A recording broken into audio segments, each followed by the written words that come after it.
Assalamualaikum warahmatullahi wabarakatuh. Sahabat hikmah Al-Quran yang dirahmati Allah. Dalam video kali ini, kita akan menyelami satu kalimat yang agung dalam dunia tasawuf. Awaluddin ma'rifatullah, awal agama adalah mengenal Allah. Sebelum melanjutkan, sekiranya saudaraku ridho untuk like dan subscribe untuk ilmu akhirat ini. Terima kasih, mari kita lanjut pembahasan awal. Rasulullah bersabda, Man arafa nafsahu faqad arafa rabbahu, barang siapa mengenal dirinya, niscaya ia akan mengenal Tuhannya. Maka pengenalan diri adalah gerbang awal menuju ma'rifatullah. Dan untuk mengenal Allah, kita terlebih dahulu harus mengenal siapa sebenarnya diri kita. Diri zahir dan diri batin. Diri kita terdiri atas dua bagian, yaitu diri yang zahir dan diri yang batin. Diri zahir adalah tubuh yang tampak secara lahiriah. Ia terbentuk dari 4 unsur dasar: api, angin, air, dan tanah. Inilah jasad kita, tempat nafsu bergerak dan keinginan lahir. Adapun diri yang batin adalah ruhani dan berasal dari cahaya ilahi. Diri batin ini memancarkan 7 sifat Allah yang tajalli, 7 sifat Allah pada diri. Yang pertama adalah kudrat. Kudrat artinya kuasa. Lihatlah dirimu yang mampu berjalan, menggerakkan tangan dan membuat keputusan. Itu adalah kudrat Allah yang tercermin pada dirimu. Yang kedua adalah iradat. Iradat artinya kehendak.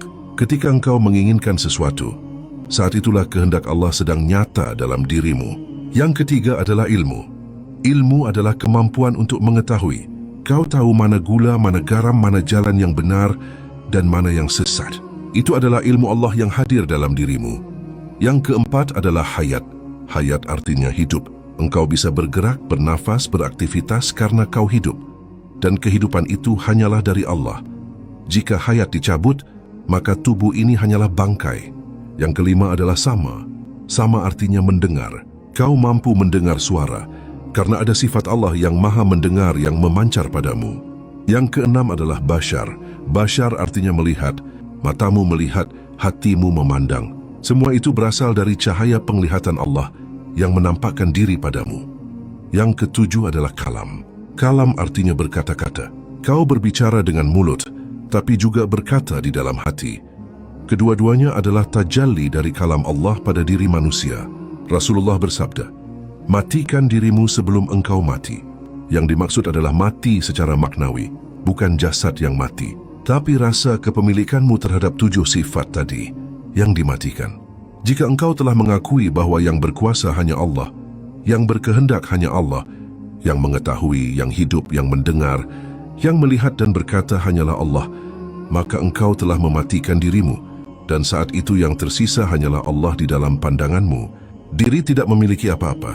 Kalau kita pandang lebih dalam, tubuh ini pun bukan milik kita sepenuhnya. Tubuh ini berasal dari perpaduan 2 insan, ayah dan ibu. Dari ibu, engkau mewarisi bulu kulit urat dan daging. Dari ayah, engkau membawa otak, darah, tulang, dan sumsum. Maka apakah masih ada yang bisa kau banggakan? Tidak, diri ini bukan milik siapa-siapa. Diri ini hanya nama semata. Semua hanyalah titipan. Inilah ilmu para waliullah. Maqam fana dan reda ilahi. Orang yang telah sampai pada maqam fana tak lagi berkata sembarangan. Karena setiap katanya adalah kalam Allah. Ia tidak akan berdusta, tidak akan berkata kotor, tidak akan menyakiti. Jika ia marah, maka murka Allah pun akan nyata. Namun jika ia dihina, dicaci, diludahi, ia diam saja. Tapi Allah akan membalaskan. Inilah maqam fana, maqam di mana semuanya lebur dalam Allah. Inilah maqam yang tak banyak dibahas. Bahkan para wali pun hanya membicarakannya jika ada yang benar-benar bertanya. Jika seseorang telah sampai ke dalam maqam ini, maka ia masuk pada tingkatan la harfin wala sautin. Tidak ada huruf dan tidak ada suara. Segalanya hanya Allah. Dan ia pun masuk ke dalam maqam ridha ilahi. Segala perbuatannya diridai Allah. Dan ia pun memiliki akhlak yang lembut seperti Rasulullah, pandangan Rasulullah dan pandangan iblis. Lihatlah Rasulullah. Beliau dilempar batu, diludahi, dicaci, tapi beliau tak pernah marah. Kenapa? Karena beliau memandang bukan manusia yang dihadapannya, tapi 7 sifat Allah yang terjali dalam setiap insan. Bandingkan dengan iblis. Iblis melihat Adam hanya sebagai tanah, lalu merasa dirinya lebih tinggi, karena berasal dari api.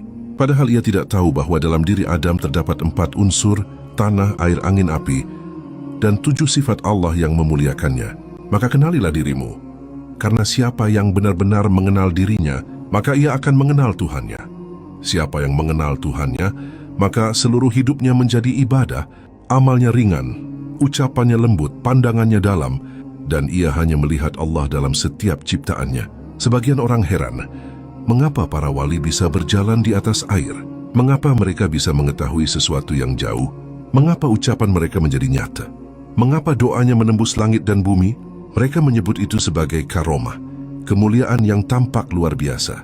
Tapi sesungguhnya, karomah itu bukan milik wali, bukan pula hasil dari latihan zikir atau ibadahnya. Karomah adalah kemurahan Allah. Karomah terjadi karena 7 sifat Allah yang tajalli menampakkan diri dalam diri mereka. Bukan wali yang tahu, tapi Allah lah yang maha tahu. Bukan wali yang berkehendak, tapi Allah lah yang menghendaki. Bukan wali yang menghidupkan, tapi Allah lah yang maha hidup. Maka ketika wali itu berkata, dan perkataannya menjadi kenyataan, itu karena sifat kalam Allah yang muncul pada lidahnya. Ketika ia melihat apa yang orang lain tak lihat, itu karena sifat basyar Allah yang tajalli pada penglihatannya. Ketika ia mendengar doa hamba yang jauh, itu karena sifat sama Allah yang bekerja pada pendengarannya. Ketika ia mampu berjalan di atas air, itu bukan karena ilmunya, bukan karena amalnya, tapi karena kudrat Allah yang menggerakkan dirinya di luar hukum kebiasaan. Maka para wali tidak pernah merasa memiliki karomah. Mereka tidak pernah sombong dengan apa yang terjadi melalui diri mereka, karena mereka tahu mereka bukan siapa-siapa. Mereka hanyalah cermin, yang tampak hanyalah pantulan cahaya Allah.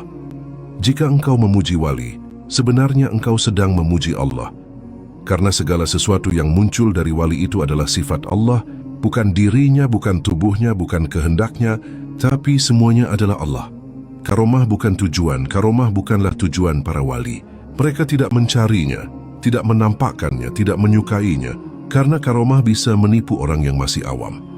Yang mereka kejar bukan karomah, tapi mahabbah, cinta kepada Allah, ma'rifah, pengenalan yang dalam terhadap Tuhannya, fanah, lebur dalam sifat Allah hingga diri mereka pun tak tersisa. Dan ketika diri mereka telah tiada, yang tersisa hanyalah Allah, maka segala gerak, diam, ucap, dan tatap, mereka menjadi tajalli sifat Allah. Inilah sebab kenapa karomah muncul, bukan karena mereka mulia, tapi karena Allah memuliakan dirinya sendiri melalui mereka. Janganlah engkau terpesona oleh karomah, karena karomah hanyalah bayang-bayang dari sang pemilik segala kekuatan. Carilah dia yang memiliki kudrat, carilah dia yang menghendaki segalanya, carilah dia yang hidup mendengar, melihat, dan berkata. Dialah Allah, dan para wali itu hanyalah cermin bagi cahayanya. Banyak orang awam salah paham terhadap ilmu tasawuf. Mereka mengira bahwa ketika seseorang mempelajari hakikat, maka ia tidak lagi butuh kepada syariat. Mereka menyangka bahwa orang yang berjalan di jalan makrifat akan meninggalkan solat, puasa, dan amal-amal lahiriah. Padahal itu adalah pemahaman yang keliru, sangat jauh dari ajaran para wali dan para sufi sejati. Tasawuf bukanlah jalan meninggalkan syariat. Tasawuf justru menghidupkan syariat dengan ruhnya. Syariat adalah perintah lahir, dan hakikat adalah cahaya di balik perintah itu. Hakikat adalah isi, syariat adalah kulit. Para ulama tasawuf berkata, syariat itu kulit, dan hakikat itu isi. Kulit melindungi isi, dan isi memberi makna kepada kulit. Keduanya tidak dapat dipisahkan. Jika engkau hanya mengambil syariat tanpa hakikat, maka ibadahmu kering, hanya rutinitas jasad. Tapi jika engkau hanya mengejar hakikat tanpa syariat, maka engkau tersesat dalam angan-angan. Contohnya seperti ini. Ketika kamu haus lalu muncul keinginan untuk minum, itulah hakikat hati yang merasakan dan kehendak yang muncul dalam batin. Lalu tubuhmu bergerak menuju gelas, mengambil air dan meminum. Inilah syariat, yaitu perbuatan lahiriah. Maka syariat adalah gerakan yang tanpa. Hakikat adalah dorongan batin yang tersembunyi. Keduanya berjalan bersama, tak bisa dipisahkan. 7 sifat Allah adalah hakikat. Para wali mengajarkan bahwa hakikat sejati adalah 7 sifat Allah yang tajalli dalam diri manusia, yaitu kudrat, iradat, ilmu, hayat, sama, basar, dan kalam. Tapi manusia sering keliru. Ia mengira bahwa semua itu miliknya. Ia berkata, ya aku yang tahu, aku yang bisa, aku yang mau, aku yang berkata. Padahal itu sudah kadim atau sudah sedia. Jika kita masih mengaku-ngaku, maka kita telah mengambil hak Allah. Inilah akar dari kesyirikan yang halus, syirik dalam pengakuan, syirik dalam rasa memiliki. Maka para sufi melepaskan pengakuan itu. Mereka mengatakan, yang tahu hanyalah Allah, yang berkuasa hanyalah Allah, yang hidup, mendengar, melihat dan berkata, hanyalah Allah. Inilah mati maknawi, yaitu mematikan ego dan rasa memiliki terhadap 7 sifat itu dan mengembalikannya semua kepada Allah. Syariat dan hakikat tidak bisa dipisah. Kesalahan sebagian orang adalah karena mereka memisahkan antara syariat dan hakikat. Mereka berkata, kami cukup solat, tak perlu belajar hakikat. Atau sebaliknya, kami sudah belajar ma'rifat, tak perlu lagi solat. Dua-duanya keliru. Tasawuf yang sejati tidak memisah keduanya. Syariat adalah jalan kaki, dan hakikat adalah tujuan hati. Syariat adalah bentuk, dan hakikat adalah ruh. Tanpa ruh, bentuk menjadi kosong. Tanpa bentuk, ruh tidak punya wadah seperti cahaya di dalam lampu. Lampu itu syariat, cahayanya adalah hakikat. Tanpa kaca lampu, cahaya akan menyebar liar. Tanpa cahaya, lampu hanya benda mati, lenyap dalam 7 sifat Allah. Ketika seorang hamba telah melepaskan semua pengakuan diri, maka ia akan lenyap bersama 7 sifat Allah yang tajali dalam dirinya. Tidak ada lagi rasa memiliki, tidak ada lagi aku yang berkuasa, aku yang tahu atau aku yang hidup. Yang tersisa hanyalah Allah. Segala gerak dan diamnya, ucap dan tatapnya, semuanya adalah pantulan dari Nurullah. Inilah keadaan para wali. Mereka telah fana billah, lebur dalam Allah, sehingga hidup mereka menjadi ibadah yang tiada henti. Ibadah tanpa henti. Apa sebab ibadahnya tidak pernah berhenti? Karena ia telah mutlak berserah diri kepada Allah. Tidak ada kehendak selain kehendak Allah. Tidak ada kuasa selain kuasa Allah. Maka setiap geraknya adalah taat, setiap diamnya adalah zikir, setiap ucapannya adalah kebenaran. Bahkan ketika mereka duduk diam, tafakur dalam sunyi tanpa disadari, lisan mereka mengucap kata-kata yang tak biasa, tapi itu bukan sembarang kata. Itu adalah pancaran dari Nurullah yang keluar melalui lisan yang telah suci dari diri. Lisan yang tak lagi berkata atas nama nafsu, tapi atas nama Tuhan yang menghidupkan segalanya. Makna tak sadar. Terkadang kita melihat para wali duduk mengawang-awang di atas sajadah. Mereka diam, tersenyum, meneteskan air mata, atau memejamkan mata dalam lamunan yang dalam. Orang awam berkata, mereka seperti orang tak sadar. Tapi ketahuilah, tak sadar di sini bukan berarti gila, bukan pula mabuk, tapi tenggelam larut dalam keasikan dengan Allah.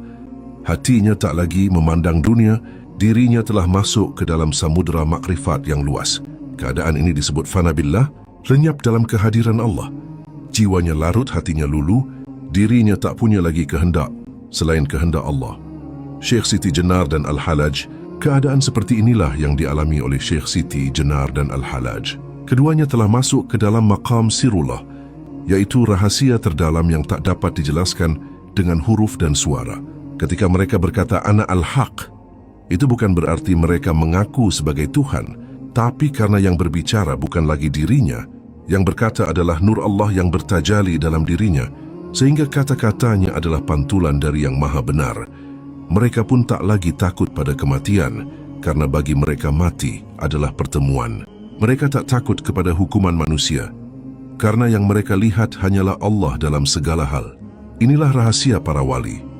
Ibadah mereka tiada henti bukan karena banyaknya amal, tapi karena seluruh hidup mereka telah menyatu dengan kehendak Allah.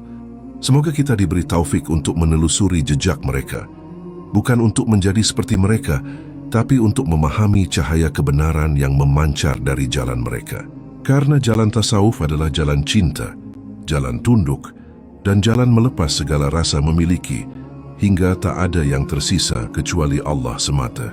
Surah Yunus ayat 62 mam 3. Ingatlah, sesungguhnya wali-wali Allah itu tidak ada rasa takut pada mereka, dan mereka tak bersedih hati, yaitu orang-orang yang beriman dan selalu bertakwa. Penjelasan makna ayat artinya, tidak ada ketakutan atas mereka. Para wali tidak takut kepada ancaman manusia, kepada dunia, bahkan kepada kematian, karena hati mereka telah tertambat hanya kepada Allah. Mereka tidak gelisah jika kehilangan dunia, jabatan, atau disakiti manusia. Artinya mereka juga tidak bersedih hati. Mereka tidak bersedih karena kehilangan atau kerugian dunia, karena yang mereka cintai hanyalah Allah. Kesedihan dunia tidak menyentuh hati mereka yang sudah dipenuhi nurullah. Para wali Allah memang tidak takut pada hukum-hukum manusia karena mereka tidak melawan hukum, tapi melampaui hukum. Dalam arti mereka hidup dalam kehendak Allah. Jika mereka dihukum manusia karena perkataannya yang dalam, itu bukan karena salah, melainkan karena manusia tak memahami maqam mereka. Seperti Al-Hallaj, ia tidak melawan. Ia dihukum dan tetap tenang. Seperti Sheikh Siti Jenar, ia tak melarikan diri.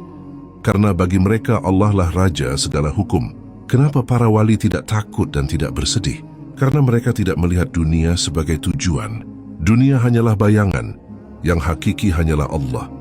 Karena mereka telah melepas ego dan yang tersisa hanyalah kehendak Allah.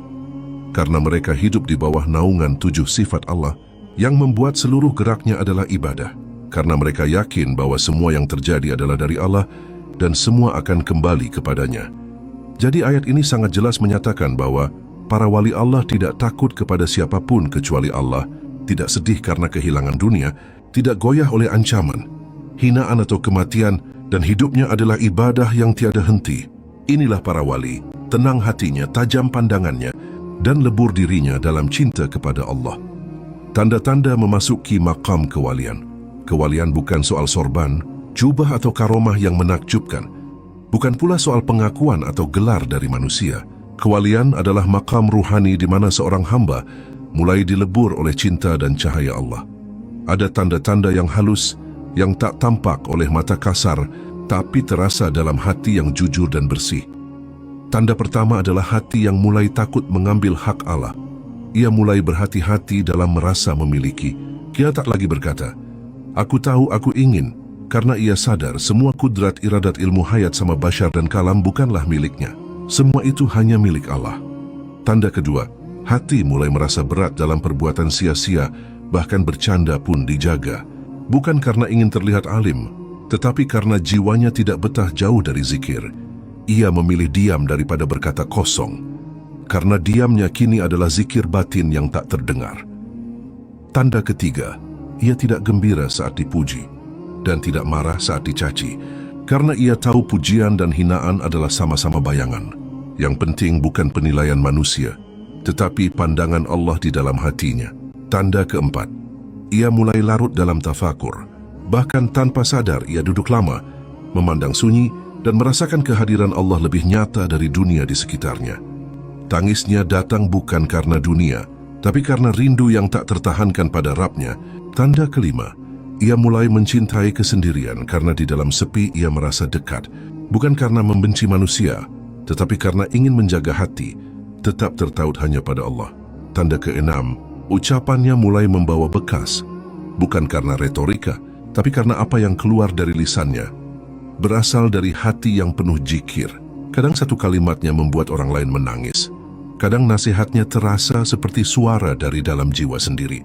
Tanda ketujuh, ia mulai tidak takut akan kematian, bahkan dalam diam ia rindu bertemu. Karena baginya, mati bukanlah perpisahan, tapi kepulangan kepada kekasih sejati. Kesimpulan, kewalian bukanlah tujuan, tapi buah dari keikhlasan dan ketulusan yang terus tumbuh. Dan tanda paling dalam dari kewalian adalah lenyapnya aku, yang tersisa hanyalah Allah. Semoga kita semua diberi taufik untuk berjalan di jalan para kekasihnya. Meskipun langkah kita masih tertati, tapi semoga hati kita tetap lurus menujunya. Kembali kepada akhlak yang halus. Siapa yang mengaku telah sampai pada derajat kewalian, namun lisannya masih kasar, sikapnya masih meninggikan diri, hatanya masih mudah tersinggung dan membenci, maka sesungguhnya ia belum sampai. Karena tanda paling jelas dari seorang wali adalah akhlaknya, bukan karomahnya, bukan ucapannya, bukan pengakuannya, tapi kelembutan budi yang terpancar dari hatinya. Wali itu rendah hati, karena ia telah mengenal dirinya, bahwa ia bukan siapa-siapa, ia tak punya apa-apa. Yang ada hanyalah Allah yang bergerak dalam dirinya. Wali itu sabar karena ia tahu bahwa semua yang terjadi adalah kehendak Allah. Ia tidak mudah menyalahkan, tidak cepat marah, karena yang dilihatnya bukan makhluk, tapi Allah dalam tiap kejadian. Wali itu pengasih, karena hatinya penuh cinta. Ia tidak melihat orang dari dosa dan keburukannya, tapi melihat mereka sebagai cermin tajalli sifat Allah yang sedang diuji. Wali itu tidak menyakiti, bahkan dalam diamnya ia mendoakan, bahkan dalam disakiti, Ia menunduk dan berkata, "Ya Allah, ampunilah mereka." Inilah hakikat dari kembali kepada akhlak yang halus, karena semakin dekat seseorang kepada Allah, semakin lembut ia kepada makhluk. Semakin tinggi maqam ruhani seseorang, semakin besar kasih sayangnya kepada sesama. Karena bukankah Rasulullah, manusia paling mulia, adalah juga manusia paling lembut? Bahkan saat dilempari batu, beliau tidak mendoakan kebinasaan tapi memohon hidayah bagi mereka. Maka siapapun yang merasa sedang menempuh jalan makrifat, pastikan langkahmu menuju akhlak yang lembut. Bukan sekadar ilmu tinggi, bukan sekadar kata indah, tapi perilaku yang menenangkan hati. Siapapun yang mendekat, karena tanda dari seorang yang dekat dengan Allah adalah ketika orang lain merasa damai berada di dekatnya. Semoga kita diberi taufik untuk meniti jalan para kekasih Allah dengan hati yang lapang, lidah yang lembut, dan akhlak yang mencerminkan cahaya dari Sang Maha Lembut. Demikianlah dasar-dasar ma'rifatullah yang bisa saya paparkan dalam video kali ini. Apa yang saya sampaikan bukanlah kesempurnaan ilmu, melainkan hanya serpihan kecil dari samudera yang luas. Perlu saya sampaikan di sini. Saya bukan ulama, bukan pula ustadz. Saya hanyalah orang biasa yang ingin berbagi sedikit ilmu dan rasa. Semoga bisa menjadi bekal menuju jalan keselamatan dunia dan akhirat. Segala yang benar datangnya dari Allah, dan yang keliru adalah dari keterbatasan diri saya sendiri. Semoga apa yang disampaikan bisa membuka hati, melembutkan jiwa, dan mendekatkan kita semua kepadanya. Wassalamualaikum warahmatullahi wabarakatuh.